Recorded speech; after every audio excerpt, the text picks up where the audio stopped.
Large cap बहुत interesting space है India में। नियरली 70% इंडिया का market cap large cap companies में है, जो कि टॉप 100 कंपनीज़ गिने जाते हैं। ये कंपनीज़ का 20-20 साल का ऑपरेटिंग ट्रैक रिकॉर्ड है, साइजेबल प्रॉफिट्स है इनके, एंड उनके पास कैपेसिटी फॉर इन्वेस्टमेंट और ग्रोथ बहुत ज़्यादा रहता है। इनके पास मैनेजमेंट टैलेंट है, इनके पास टेक्नोलॉजी कैपेबिलिटीज़ और उनके पास एबिलिटी टू टेक रिस्क भी है when you put in large amount of capital growth के लिए जब वो इन्वेस्ट करते हैं। दूसरा, एक जनरल परसेप्शन रहता है कि लार्ज कैप कंपनीज़ में ग्रोथ कम रहता है। रियलिटी ऐसा है कि लार्ज कैप कंपनीज़ इंडिया के अगर आप देखेंगे ग्लोबल कॉन्टेक्स्ट में ये मिड साइज कंपनीज़ होते हैं, और अभी जो नए टेक्नोलॉजी में काम हो रहा है, जैसा एनर्जी ट्रांसिशन है, जैसा इलेक्ट्रिक व्हीकल्स है, जैसा कोई भी नई चीज़, नई टेक्नोलॉजी, नई स्पेस में जो काम हो रहा है, lot of these companies are actually in the large cap space because उनके पास एबिलिटी है ये सब फ्यूचरिस्टिक एरियाज में इन्वेस्ट करने की, एंड हेंस ये सब कैटेगरी में भी लार्ज कंपनीज में भी ग्रोथ साइजेबल रह सकता है। अगर आप इंडिया का साइज़ देखेंगे आज इकोनॉमी का, आप 5 ट्रिलियन इकोनॉमी बोल रहे हैं और आप 5th लार्जेस्ट इकोनॉमी बनने की ओर जा रहे हैं, आप इस कॉन्टेक्स्ट में भी अगर देखेंगे तो आपके लार्ज कंपनीज ग्रो करे बिना आप वो अचीव नहीं कर सकते हैं। So role of large companies को अंडरमाइन मत कीजिए। वो लोग 60 to 70% ऑफ इंडिया के प्रॉफिट्स के लिए अकाउंट करते हैं, एंड पॉसिबिलिटी ये कैटेगरी में, बिकॉज पिछले साल में दूसरे सब कैटेगरीज में रिटर्न ज़्यादा था, इनके वैल्यूएशंस रिलेटिवली अट्रैक्टिव है, एंड इनका लॉन्ग टर्म ग्रोथ स्टोरी काफ़ी स्ट्रॉन्ग है। तो वैल्यूएशंस बहुत क्रिटिकल एस्पेक्ट है कोई भी इन्वेस्टिंग डिसीजन में, और स्पेशली पोर्टफोलियो कंस्ट्रक्शन में वो मैटर करता है कि आप कौन से वैल्यूएशन में कितना ओनरशिप किसी कंपनी का रखते हैं। क्वालिटी ऑफ द बिजनेस पहले आता है, और दूसरा आता है कि उसको आप क्या पे करके वो बिजनेस को खरीद रहे हैं पोर्टफोलियो क्रिएशन में।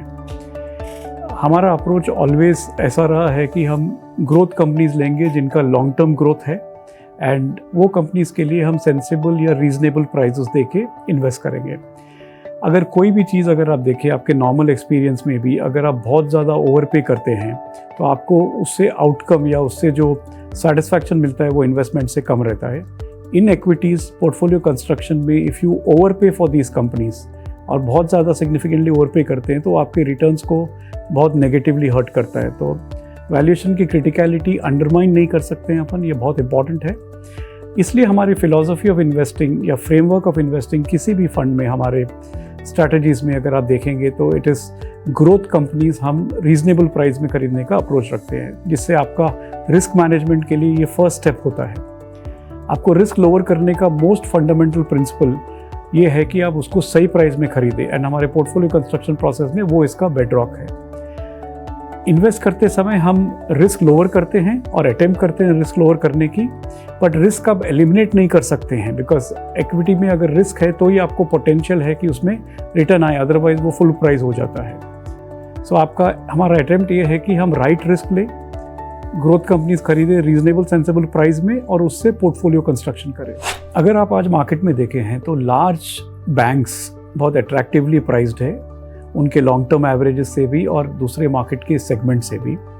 बैंक्स, इंडिया के लार्जेस्ट बैंक्स के पास कोई क्रेडिट क्वालिटी प्रॉब्लम नहीं है आज के दिन। उनके बैलेंस शीट्स बहुत वेल कैपिटलाइज्ड है, स्ट्रॉन्ग है, और इंडिया का इंफ्रास्ट्रक्चर और इंडिया का लॉन्ग टर्म ग्रोथ के लिए इनका रोल सिग्निफिकेंट रहेगा पार्टिसिपेशन में। सो अगर इंडिया का ग्रोथ होता है तो बैंकिंग सेक्टर का ग्रोथ उसमें होना बहुत ज़रूरी है, उसके बिना हो नहीं सकता है।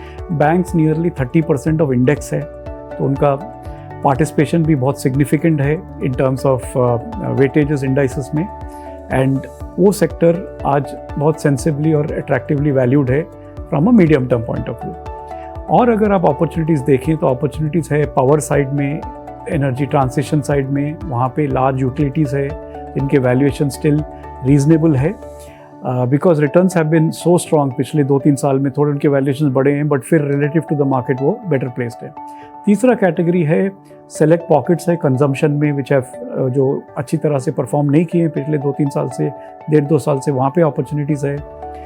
स्टेपल्स में सेलेक्टिव अपॉर्चुनिटीज़ है, और क्विक सर्विस रेस्टोरेंट्स जो कि QSR कैटेगरी होता है, फास्ट फूड कैटेगरी होता है, वहाँ पे सिग्निफिकेंट वैल्यूएशन करेक्शन हुआ है पिछले 6-8 महीने में, और वहाँ पे वैल्यूएशन सेंसिबल है उनका अगर आप लॉन्ग टर्म ग्रोथ देखोगे तो ये सब कैटेगरीज इंडेक्स में थोड़े सेंसिबली प्राइस्ड है और एक्सपोर्ट ओरिएंटेड कंपनीज में आईटी सर्विसेज का भी वैल्यूएशंस काफ़ी रीजनेबल है to participate in and invest. So ये कैटेगरीज हमें अट्रैक्टिव लगते हैं within the large cap space. Mutual fund investments are subject to market risk. Read all scheme related documents carefully.